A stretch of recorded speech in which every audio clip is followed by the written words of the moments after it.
Assalamualaikum warahmatullahi wabarakatuh. Kembali lagi dengan saya Nur Malik Azhar Kasih, kelas 9C. Di sini saya akan menjelaskan tentang materi IPA. Saya akan memilih materi IPA yaitu tentang cara reproduksi tumbuhan.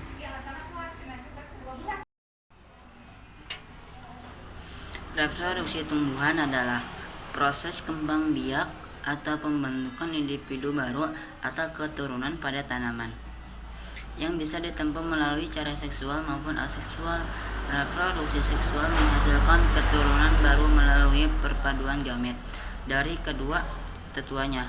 Hal ini menyebabkan keturunan yang dihasilkan akan memiliki sifat genetik yang berbeda dengan tetuanya. Sedangkan reproduksi secara aseksual menghasilkan individu baru tanpa perpaduan sel-sel kelamin, sehingga individu baru yang dihasilkan akan mewarisi sifat genetika yang identik dengan tetuanya, kecuali jika terjadi mutasi pada tumbuhan berbiji. Calon individu baru dikemas dalam lapisan proteksi yang juga berguna sebagai cara penyebaran.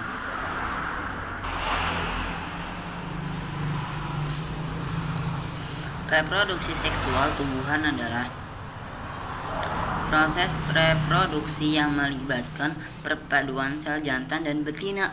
Sel-sel yang tersebut dikenal sebagai gamet. Kedua gamet terdapat pada bunga, yaitu organ reproduksi tanaman yang memiliki bagian reproduksi jantan maupun betina. Proses peleburan gamet jantan dan gamet betina disebut dengan pembuahan. Bagian-bagian pada bunga. Struktur dan bagian-bagian pada bunga sempurna bisa kita lihat pada gambar di bawah ini. Jika kalian bisa mendapatkan bunga di dekat kalian bisa mencoba mengidentifikasi bagian-bagiannya. Adapun bagi bagian bunga yaitu yang pertama bunga sempurna, yang kedua kepala putih, yang ketiga tangkai putih, yang keempat tangkai sari, yang kelima sumbu bunga, yang keenam artikulasi, yang ketujuh tangkai bunga, yang kedelapan kelenjar nektar, yang kesembilan benang sari, yang ke-10 bakal buah, yang ke-11 bakal biji, yang ke-12 konektif, yang ke-13 serbuk sari, yang ke-14 kepala sari, yang ke-15 perhiasan bunga, yang ke-16 mahkota bunga, yang ke-17 kelompok bunga. Jenis-jenis bunga. Jenis bunga dapat dibagi menjadi dua, yaitu bunga uniseksual, bunga biseksual. Bunga uniseksual memiliki andesium atau dinesium dan dikenal juga sebagai bunga berkelamin tunggal. Contohnya adalah bunga pada pepaya dan jagung. Sementara itu, bunga biseksual memiliki andesium dan ginesium sekaligus dan dikenal sebagai bunga berkelamin ganda. Contohnya adalah bunga mostar, mawar, trompet, dan petunia. Proses reproduksi seksual pada tumbuhan diawali dengan penyerbukan. Penyerbukan adalah pemindahan serbuk sari dari kepala sari ke kepala putih. Pemindahan serbuk sari tersebut dapat dilakukan oleh berbagai agen seperti udara, air, dan hewan. Tipe penyerbukan dibedakan menjadi dua, yaitu penyerbukan sendiri dan penyerbukan silang. Apa yang dimaksud dengan penyerbukan sendiri? Nah, di sini saya akan menjelaskan tentang penyerbukan. Penyerbukan sendiri adalah jenis penyerbukan ketika serbuk sari dipindahkan dari kepala sari kepala putih bunga yang sama jenis. Penyerbukan ini hanya dapat terjadi pada bunga biseksual. Nah, jadi penyerbukan ini hanya terjadi pada penyerbukan biseksual. Sementara itu, Penyerbukan silang terjadi ketika serbuk sari dipindahkan dari kepala sari bunga ke kepala putik bunga lain dari spesies yang sama. Pembuahan. Pada organisme, fertilisasi adalah penyatuan gamet jantan dan betina yang bekerja untuk menghasilkan zigot. Zigot atau sel telur yang dibuahi. Proses pembuahan dapat dilihat atau dapat dicoba oleh murid-murid kelas 9. Dan yang kedua, reproduksi aseksual. Nah, kalian ada yang bertanya, apa katanya reproduksi aseksual? Akan saya jawab. Reproduksi aseksual adalah proses reproduksi di saat keturunan timbul dari orang tua tunggal dan mewariskan genetika dari satu orang tua. Aseksual adalah reproduksi yang tidak melibatkan meiosis, ploidi, pengurangan atau fertilisasi. Sebuah definisi yang lebih ketat adalah agamogenesis, yang adalah reproduksi tanpa fusi gamet. Reproduksi aseksual adalah bentuk reproduksi organisme bersel tunggal seperti archaea, bakteri, dan protista. Banyak tanaman dan jamur bereproduksi secara aseksual juga. Sementara semua prokariota bereproduksi secara aseksual tanpa pembentukan.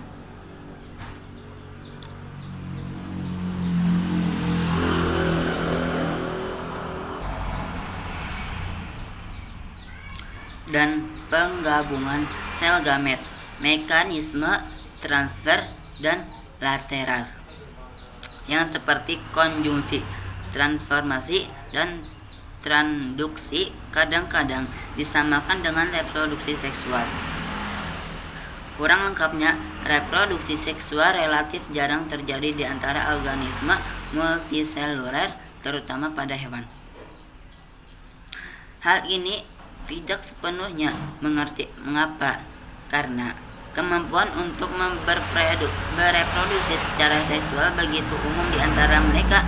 Hipotesis saat ini menunjukkan bahwa reproduksi aseksual mungkin memiliki manfaat jangka pendek ketika pertumbuhan penduduk yang cepat adalah penting atau dalam lingkungan yang stabil. Sedangkan reproduksi seksual menawarkan keuntungan bersih.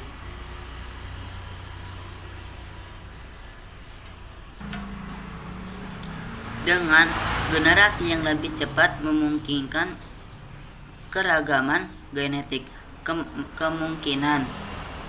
memungkinkan adaptasi terhadap perubahan lingkungan. Kendala perkembangan mungkin mendasari mengapa beberapa hewan telah melakukan reproduksi seksual sepenuhnya dalam.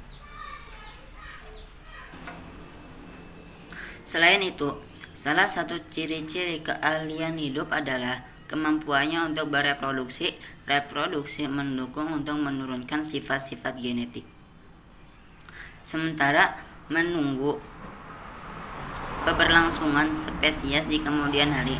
Dari 5 kerajaan koleksi hidup, macam-macam cara reproduksi yang dikelompokkan menjadi 2 jenis, yaitu aseksual dan seksual. Salah satu kelompok yang hidup yang melakukan semua yang tumbuh. Reproduksi tumbuhan dapat dilakukan secara aseksual maupun seksual. Reproduksi asalkan untuk proses reproduksi yang tidak memerlukan pupuk atau perpaduan 2 sel kelamin, sehingga individu yang baru terbentuk akan mewarisi sifat-sifat genetik yang identik jika terjadi mutasi. Kebalikannya, reproduksi seksi dilakukan melalui perpaduan gamet dari kedua induk yang disebut dengan fertilisasi. Individu yang baru akan memiliki sifat perpaduan dari kedua induknya. Tumbuhan dapat melakukan reproduksi aseksual secara alami. Pemulihan aseksual atau vegetatif terjadi pada batang dan daun. Pada batang ganti vegetatif dapat dilakukan melalui batang jambi, rimpang, umbi lapis, palsu atau stolon, dan tunas batang. Reproduksi terbagi dua. Kesatu, reproduksi aseksual terbagi menjadi dua. Kesatu, reproduksi aseksual alami pada tumbuhan. Umbi batang merupakan modifikasi dari batang yang membengkak. Makanan tersimpan di sini. Umbi batang memiliki lekukan dan mata.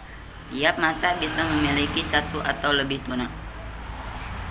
Tanaman baru dapat berkembang dari tunas tersebut. Salah satu contoh umbi batang adalah kentang. Rimpang atau rizoma memiliki ruas dan buku. Pada milik buku adalah tempat tumbuh tunas. Tanaman rimpang bereproduksi dengan menghasilkan tunas. Tanaman rimpang memiliki batang yang berada di dalam tanah. Beberapa contoh rizoma adalah jahe, kunyit, lengkuas, dan temulawak. Tanaman yang memiliki batang yang menjalar di atas tanah disebut dengan stolon atau geragi. Contohnya adalah stroberi. Tunas dapat tumbuh dari buku batang. Tunas yang tumbuh terpisah dapat menjadi individu baru. Pada umbi lapis, bagian umbi pada tumbuhan memiliki banyak lapisan. Contohnya pada bawang merah. Umbi lapis berkembang dari daun yang menebal lunak dan berdaging. Pada umbi lapis juga terdapat cakram dan kuncup yang tumbuh dalam membentuk umbi lapis yang kecil-kecil dan berkelompok di sekitar umbi induk yang tersebut dengan siung. Jika siung pulih dari induknya akan tumbuh menjadi tumbuhan baru. Terakhir, dapat melakukan reproduksi aseksual dengan menghasilkan tunas batang. Batang yang tumbuh di bawah tanah akan memiliki buku dan ruas. Buku yang membahas tentang pembuatan tanaman baru. Contohnya pada tanaman krisan dan mint. Selain pada batang, reproduksi aseksual juga dapat bertahan dari daun. Contohnya pada tanaman cocor bebek, daun-daunnya terdiri dari lekukan di bagian tepi dan tunas dapat muncul dari lekukan tersebut. Jika bertemu dengan tanah lembab, tunas tersebut dapat tumbuh menjadi tanaman baru. Kedua, tadi ada sistem reproduksi aseksual alami. Sekarang sistem yang kedua, sistem reproduksi aseksual buatan pada tumbuhan. Sementara itu, diproduksi secara buatan dapat dilakukan dengan beberapa cara seperti merunduk cangkok, menjambung, okulasi, dan strek. Merunduk atau rindukan dilakukan dengan mengubur cabang atau batang tanaman yang lebih rendah di bawah tanah. Setelah beberapa hari, akar akan berkembang dari bagian yang terkubur tersebut. Kemudian bagian ini dapat dipotong dari tanaman induk tumbuh menjadi tanaman induk untuk tumbuh menjadi tanaman yang independen. Beberapa jenis tanaman yang dapat dikembangbiakan dengan cara rundukan adalah melati, stroberi, dan bougainville. Selanjutnya, penyembuhan aseksual dapat dilakukan dengan cangkok atau melakukan cangkok. Pertama adalah dengan mengelupas kulit tanaman berkayu. Setelah itu, bagian yang dibungkus dengan tanah kemudian dirapatkan dengan sabut kelapa atau plastik hingga tumbuh akar. Setelah itu, tangkai dapat dipotong dan ditanam. Cangkok dapat dilakukan pada tanaman berkayu seperti mangga dan rambutan. Okulasi merupakan proses reproduksi aseksual yang dilakukan dengan menempelkan mata tunas dengan batang tanaman lain yang sejenis. Okulasi biasanya dilakukan untuk mendapatkan tanaman unggul. Selanjutnya adalah reproduksi aseksual dengan stek. Stek dilakukan dengan cara memotong bagian-bagian dari tanamannya untuk ditanam kembali dan menghasilkan individu baru. Berdasarkan bagian tanamannya, stek dapat dilakukan dengan cara stek batang pada ketela pohon bunga mawar, stek daun pada cocor bebek, dan stek akar pada tanaman sukun. Reproduksi aseksual buatan terakhir adalah enten atau menjambung. Reproduksi ini dilakukan dengan cara menyambungkan budidaya tanaman ke tanaman lain. Bagian tanaman yang lebih rendah dan memiliki akar disebut stok, sementara bagian atas batang tanaman yang disambung disebut dengan entres. Entres dan stok yang dipotong secara diagonal akan digabungkan dengan erat menggunakan lilin. Beberapa hari setelahnya tanaman gabungan tersebut akan tumbuh. Sekian dari saya. Apabila ada kata-kata yang salah, mohon dimaafkan. Assalamualaikum warahmatullahi wabarakatuh.